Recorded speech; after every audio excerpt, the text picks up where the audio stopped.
For more on this and what's going on around the rest of the world, joining me is John Blackstone, Professor of International Security and Intelligence Studies at ANU. Thanks for your time. Thanks for having me on the program, Tom. The situation in Hong Kong, you've got the activist Joshua Wong released, the extradition law is suspended. Do we buy that this is genuine at all? There's been an about-face here. No, I don't, to be frank. The bottom line is that China is playing a long game. President Xi's got the G20 coming up in Osaka in Japan next week. It's important for him to not have this as a major distraction for some much more important international priorities he needs to grapple with, particularly his relationship with President Trump and the sanctions that are biting both in China and the United States. So this is, I believe, a tactical move. China can afford to play look like the bigger, the more magnanimous player in this equation, and wait for the sting to go out of this protest movement and then revisit in due course. Is there any thought that there's genuine independence amongst the Hong Kong government? You had Carrie Lam say, how could I do something against Hong Kong? I grew up here, I was raised here, but actions suggest otherwise. I think she's probably torn, Tom. She's in a very difficult predicament. She's appointed by President Xi. Her options are fairly limited. She's got to play the cards the way they've been dealt to her by Beijing. And at the same time... end up in prison? I think that's unlikely, but she is constrained. She's politically constrained. She may have emotional sentiment for what the protesters are saying and doing, but the political reality is that she doesn't have that as an option. Who'd want that job? So Hong Kong first, Taiwan next. Depends what the US does here. Well, Taiwan is a particular concern. It's one that colleagues of mine at the Strategic and Defence Studies Centre have been worried about for some time, and it is one that, given the way the politics of Taiwan are going and the rhetoric from President Trump is going as well, and offers of additional military equipment to Taiwan, is raising the temperature. It's certainly becoming more it's combustible, if you like. It's certainly becoming a real point of contention. Or what my colleague Brendan Taylor called it, one of the 4 flashpoints. It's the flashpoint du jour, if you like, for 2019. And we'll explain why that is, because it feels more likely that it could actually come to a head, that we're talking about genuine conflict possible, that China's like, well, we've let that simmer for long enough. Exactly.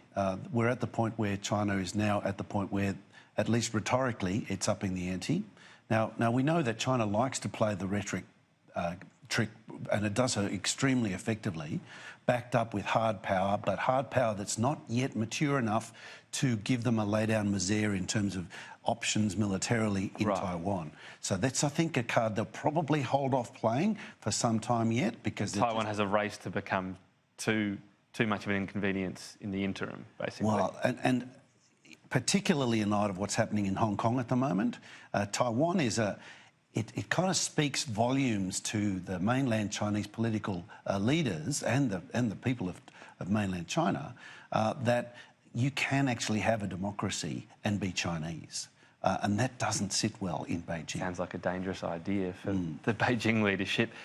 Iran as well, there's an interesting flashpoint here on this nuclear deal, because Iran's saying, hey, we're about to go past this. Europe, help us out, because of Trump's tariffs, of course. Can or will Europe do that?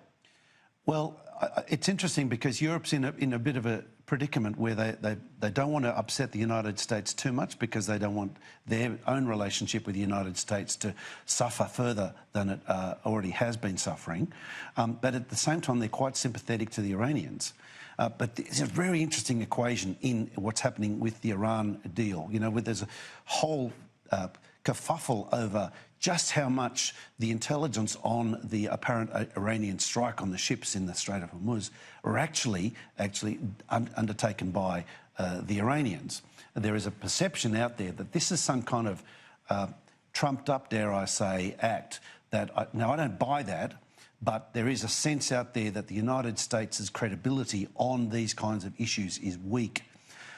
And there is no doubt a rationale for Iran to be acting in this way to precipitate some kind of confrontation while the United States has got so many other things on its plate. And the United States' hand is relatively weak because Trump has not been able to get what he wanted with the sanctions. It's been quite some time now, and they have not precipitated the political crisis inside Iran that I think he wanted. Not as crippling as he thought, essentially. Not as crippling as he thought, and Iran's in a position where it's basically able to ride this out.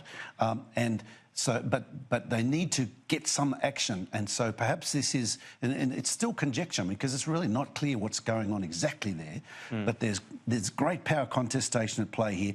Russia's been, it appears, has been doing a deal with the United States and apparently Israel over what to do in Syria. And so the equation with Iran gets a bit complicated. The United States is trying to pressure Iran to back out. And the Iranians, I think, are in a position where they know that they've got leverage in Syria still. And so playing it off in the Straits of Hormuz does complicate it for President Trump. Tell you what, it's a bleak and complicated picture that you paint there. Amidst all of that, I'm interested in a push you're going to be making this week based on a universal national community service here in Australia. So we're not talking about, for example, what happens in Israel, where everyone has to do a year of service to do with defence and training out to be a soldier, but community service. What's the difference here? What are you trying to achieve? Well, you would have seen we've got a HMAS Perth up on stilts in Fremantle at the moment because we can't get enough personnel to operate the ship at sea. And it's a bit of an indicator of a personnel challenge across the Defence Force, but it's broader than a Defence Force. Now, I think one of the solutions that we've had in the past is to introduce national service for military service. I'm not advocating that model precisely. What I think we're facing, though, is a combination of a number of factors which is driving us needing to think creatively about a new model. And those are three things. And if you can think of this as a Venn diagram of great power contestation generating considerable unease and requirements for us to think about security in a new way, combining that with looming environmental catastrophe, and we're seeing that with our droughts and our fires and our floods in Australia domestically, as well as the very real existential challenge to these very precarious microstates in the Pacific that barely survive. They eke out an existence as it is without a surge in ocean levels or in the frequency of storms. So that's the second part of the Venn diagram. The third part is this dark web phenomenon, this problem with governance, with terrorism, with organised criminal gangs, with people smuggling and cyber challenges.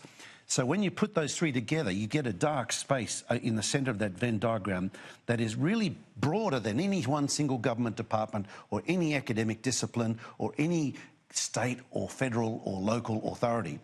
So what I think we need, in part as a solution, is a universal national community service. So what I'm saying is we've got a need for people to be in the SES. We've got a need for people to be volunteering for community service in a variety of institutions, as well as people to operate our equipment and our capabilities in the Army, Navy. And the way this would work would be what? If you turn 18, as one example, you'd have to go to one of several different options in terms of community service for a few months. I don't know how long it would be. Well, it would depend on the nature of the service that you're prepared to offer, because some of them require an intensive period of training and there's no point dragging it out over many years.